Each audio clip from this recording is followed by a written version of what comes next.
si diggante Franc Ama Baldé dañuy ñëw si diggante combat boo xam ne combat bu nar a neex combat spécial diggante Lac Rose ak Liss Ndiago jël benn poids bu doy waar. gars yi di ko benn masse gars yi ne masse yu baaxul lan nga si loolu noonu. waaw di waxaat foofu rek. Lac Rose. waajaatal yow it bu baax. Lac Rose. waaw li ma wax Franc laa lay wax. lu tax muy wàcc. waaw bu baax gaan Ali. lamb ji nañ dawal ba si kanam. kenn nga jox favori su ñoom ñaar. waaw Liss Ndiago. Liss Ndiago. waaw yow ko laa dégg nga wax ko de. man maa la wax lii tey fii. lu tax bindal téere.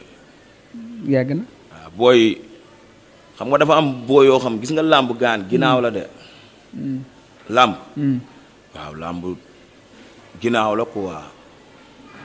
waaw te ku ñu dee rek nga raakaaju.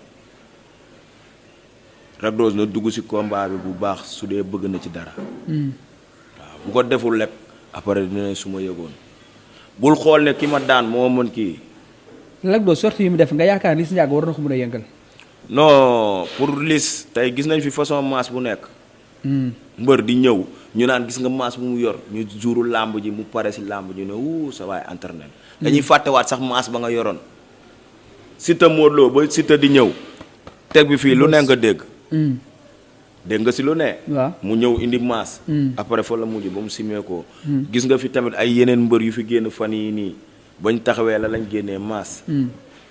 anamu ñu taxaw ak mbër sax naan la yow demal nga entraîné ji li nga entraîné doyuma. man gis naa ne booy bi pare na physiquement te booy bi athlète la. xam nga dama naan la 80 kilos. mun na daan 150 kilos. xam nga loolu lan moo koy may contact ba os. te booy bi gis naa ci moom contact dama dégg seetaanu ma ko man Liss Ndiago benn yoon laa jàkkaarloog ñoom. ay nitam ñëpp samay nit lañ. mais du ma ak ñoom maay bëgg Babel. Lac Rose. maa moom fii la woon du tey ma xam ko bu baax xam qualité am xam jàmbaarteem mais loolu mu ko jaraloon ba muy dugg ci làmb. muy rañe. moom la jaral booy bi bu dee dégg na fi may waxee yaa teel ma. mais Lac Rose dafa négocié trop dafa amoon blessure ci genou mais yaakaar nañu ne ba mu defee retour. wane na moom laa lay expliqué. diggante moom ak gis nga booy yii nii di génn. waaw. ay ñoom Pokola fii ay ñoom Liss Ndiago ay ñoom Ada Fass ay yenn booy yooyu noonu. ay ñoom Talfa. booy lu leen làmb jaral. déggoo li ma lay expliqué xool ko ci biir genn wàllu booy yëpp jaralu leen ko. aale làmb dafa sew. da nga yaakaar lu Liss Ndiago lu ko làmb jaral ko Lac Rose. non même bu ko jaralee du foofu quoi fi may waxee. waaw code lay laaj quoi. mais après dinañ toogaat nga ne ma pël moo doxoon nga wax ci ñaari làmb yi nii. mais làmb yi bu mujjee xeex lay mujjee wala bëre. làmb yi dañuy xeex Liss Ndiago dañuy xeex. kee am na rapidité.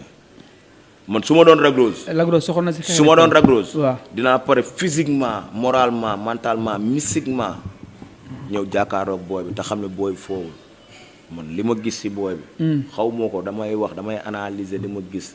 Lac Rose xam naa ko bu baax a baax mais li ma gis gëj naa ko gis ay yées. daan na fi sama champion ku daan pas moo loon daanaan. mais Liss Ndiago jël na masse mais bañ taxawee signature ba léegi ëppul Lac Rose. waaw ëppul Lac Rose moom laa lay wax man tiituma ci masse. man dama gëm ne man dama entraîné maa ngi bëgg sama papa Birame Ndiaye. maa ngi koy ñaanal yàlla fëgg boppam ndax man damaa nekkoon école sàkku xam-xam. bu Pape Birame Ndiaye. man am na lu may gisee nit sa athlète xam naa li nga mëne ak li nga mënewul. waaw mais est-ce que dina am athlète. ak poids boobu jël si bàyyi ale barki alxuraanu karim booy bu si jàpp contact laa la wax. waaw booy bu si jàpp contact ba os. wow comme mais le 16 février ñëw na par rapport. ñëw na. lamb ji ñëw na mais lamb ji ga dagoo li ma la nee naa am na loo xam ne def si code la. seede yàlla def si code. bu ñu paree da ngay ñëw nga taxaw nga wax moom moo wax la. parce que ñoom dañoo nekk si làmb di làmb. mais ñun tamit ñi ngi ginnaaw làmb tamit du xool làmb quoi ñi ngi bàyyi xel làmb bu baax. parce que làmb dañ ko bëgg dañ si foo. man foo naa si quoi. nekk si ginnaaw ñoom Pam Modou Lo ñoom Saalum xam nga. ay ma Amet Kondaani yi ñoo bokkoon écurie xam nga ak gars yu bëri ay ñoom Mori Kargo moo ma njëkk a takkal ngemb. kooku mooy suma champion. waaw moom maa ngi koy bëggee di ko nuyu au passage di ko wax moom suma waay la. waaw sama démb la sama ndeddo la.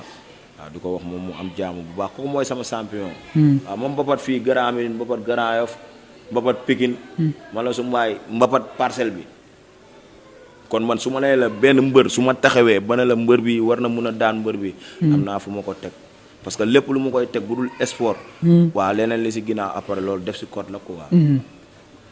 nga gis benn information léegi que ni Mor Kang ak Guy gi taxaw na de. maa ngi doon dégg ñu naan Guy gi ak Pokola. Mor Kang Guy gi moo taxaw de moo la gis ni léegi ah. Mor Kang Guy gi. waaw. ah. lan ngay analyser sur combat bu. Guy gi daal booy laaj nañ ko sama rakk ko njëkk laaj muy Amer Konda te mu nekkoon kum ko waroon may sens. mais nag làmb du biir day xëy wasin. léeg-léeg ki ngay bëgg du la bëgg. léeg-léeg ñi nga bëggul ñoo lay mujj bëgg. waaw mais làmb moom du ab rawante quoi. dabante la rek da ngay dem mu ñëw fekk la su ma taxawee.